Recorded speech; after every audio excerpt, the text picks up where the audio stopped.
Alors voici un rapide résumé des avantages et inconvénients qu'on peut trouver sur les techniques d'emailing qui utilisent des images distantes.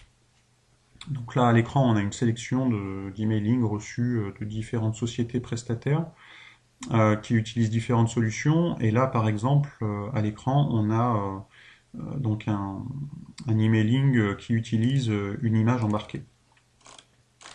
Alors l'avantage des images embarquées c'est que on peut avoir une grande qualité d'image, puisque les images vont être téléchargées d'Internet, et du coup, on est moins en obligation d'optimiser le poids des images.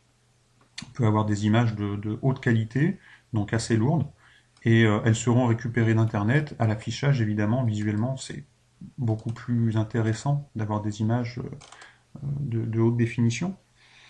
Euh, ce qui peut être intéressant aussi, c'est que ces images-là, elles vont pouvoir varier dans le temps. Donc supposons que moi j'ai reçu ce mail donc là c'est l'agence Nord Chambre de commerce de Lyon, et puis que donc là ils ont utilisé un titre prévention et bonne gestion des API pour une session, un atelier de formation. Et puis au dernier moment, ce titre-là il va être modifié pour X ou Y raison. Ben, l'image distante va permettre de le faire. Donc là, le webmaster qui est en charge de l'emailing, il va pouvoir changer le titre de son image, mettre l'image en ligne, et du coup, automatiquement, tous les mails qu'il aura envoyés vont charger la nouvelle image. Alors après, éventuellement, la mise le nettoyage du cache par éventuellement le navigateur s'il s'agit d'une boîte mail gérée sur Gmail ou autre, ou même s'il s'agit d'Outlook, là on est sur Outlook, donc il y a une petite période d'actualisation du cache, qui peut être immédiate aussi selon la configuration. Mais en tout cas, l'image à un moment donné va afficher la nouvelle version.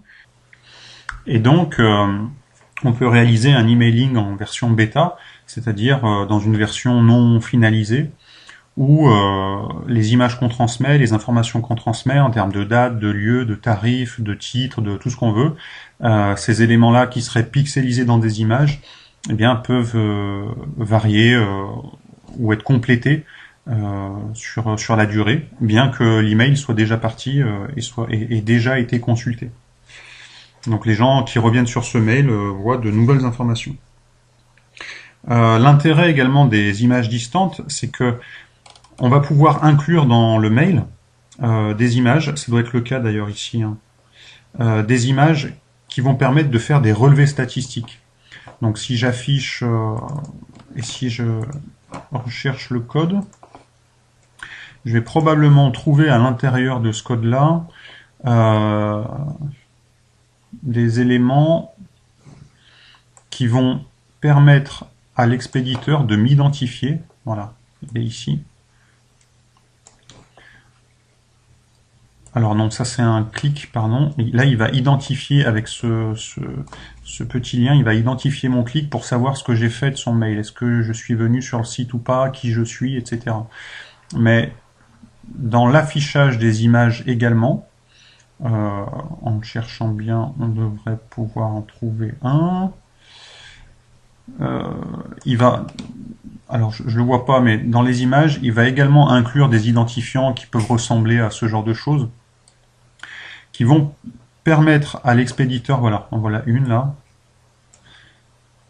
Donc cet élément-là, cette image qui est incluse dans le mail, qui est appelée par le mail, pardon, elle va permettre à l'expéditeur de réaliser des statistiques et de voir si j'ai ouvert le mail, puisque là c'est un identifiant qui correspond à moi, uniquement à moi.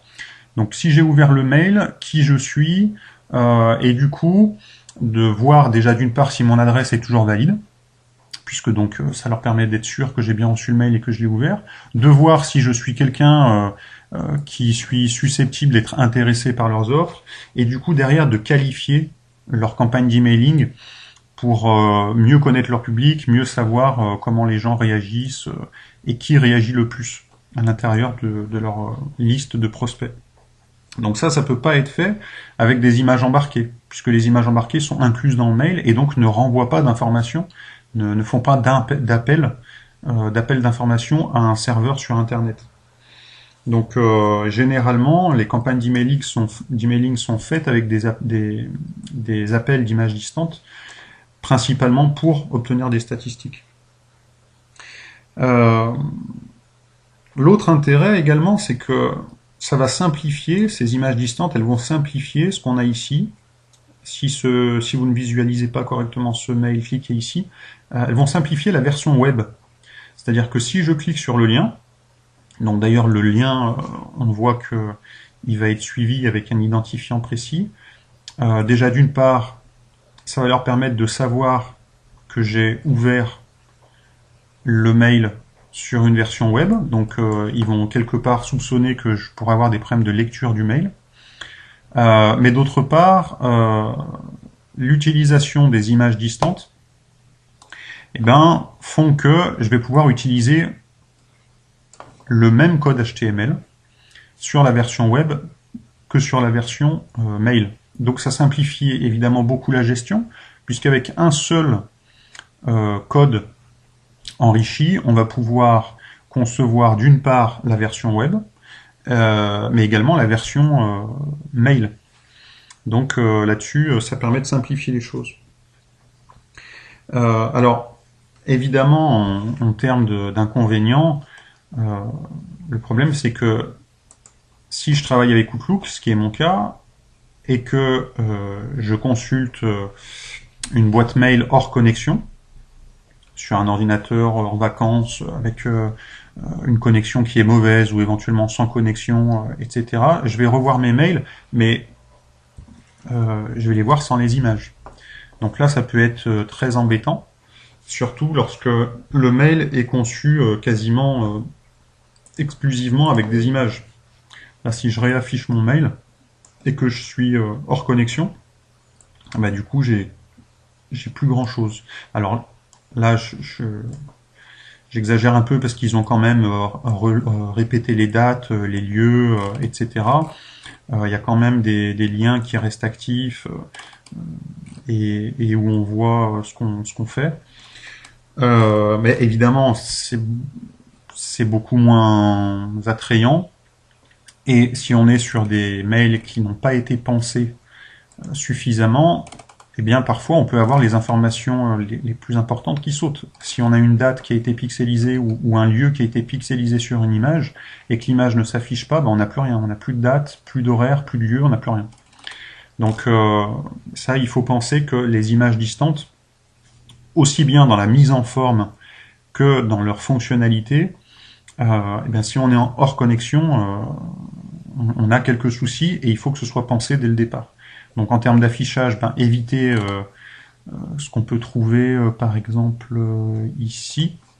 Voilà, éviter ça. C'est-à-dire que dans le mail, concrètement, à l'affichage sur une zone restreinte d'Outlook, on n'a plus rien. Donc si ce message ne s'affiche pas correctement, merci de suivre ce lien, ok. Si j'ai pas de connexion, le lien va pas fonctionner, évidemment. Et en plus, visuellement, c'est des mails que je vais avoir tendance à... Si je suis dans une période de tri de mes mails, je vais éliminer tout ça parce que ça me parle pas, que c'est invisible. Et puis on a même carrément des fois des mails, alors c'est pas le cas ici, on a carrément des mails qui sont constitués uniquement d'une image. C'est peut-être le cas pour... je sais pas, peut-être eux. Voilà, il y a quasiment... Alors il y a quand même un peu de contenu, mais des fois il y a uniquement une image, et l'image contient tout. Contient les éléments visuels, contient le texte pixelisé, contient tout. Donc s'il n'y a plus d'image affichée, on n'a absolument plus rien, on a un mail complètement vide. Donc là encore, c'est un inconvénient. Et puis sur Outlook, il faut savoir que les images distantes par défaut ne sont pas affichées. Donc si je reçois un emailing sur Outlook, va me désactiver les images. Même si je réactive ma connexion, on va voir que j'ai certains mails. Voilà, par exemple eux.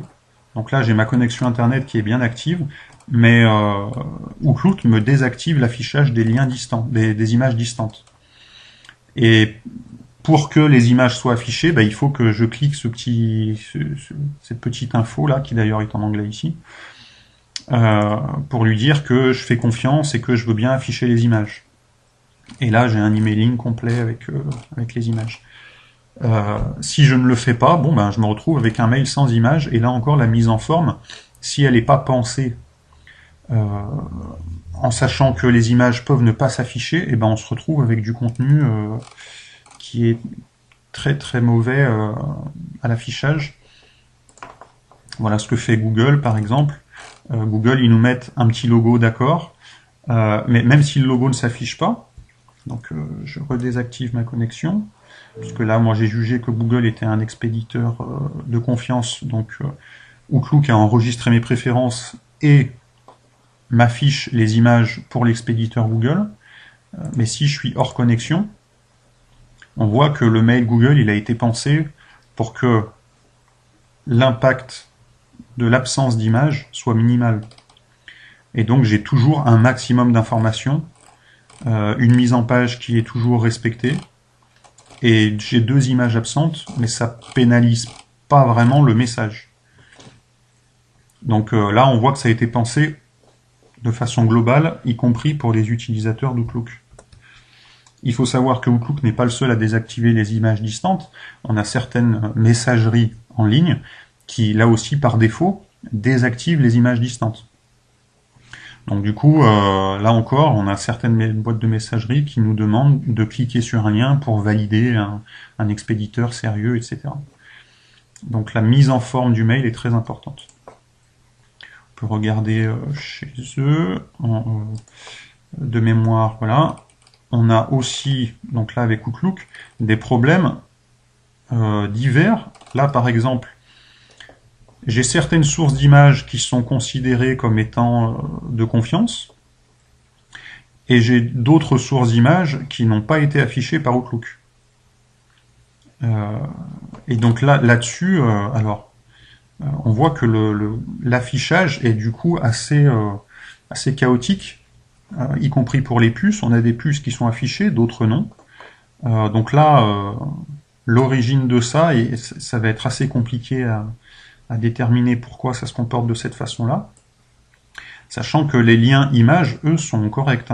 Si je clique sur la version en ligne, et que je retrouve la version en ligne, j'ai bien toutes mes puces affichées, tous mes fichiers images. Mais chez Outlook, et donc il n'y aura pas que chez Outlook, y compris sur des boîtes de messagerie en ligne, l'affichage peut être très variable.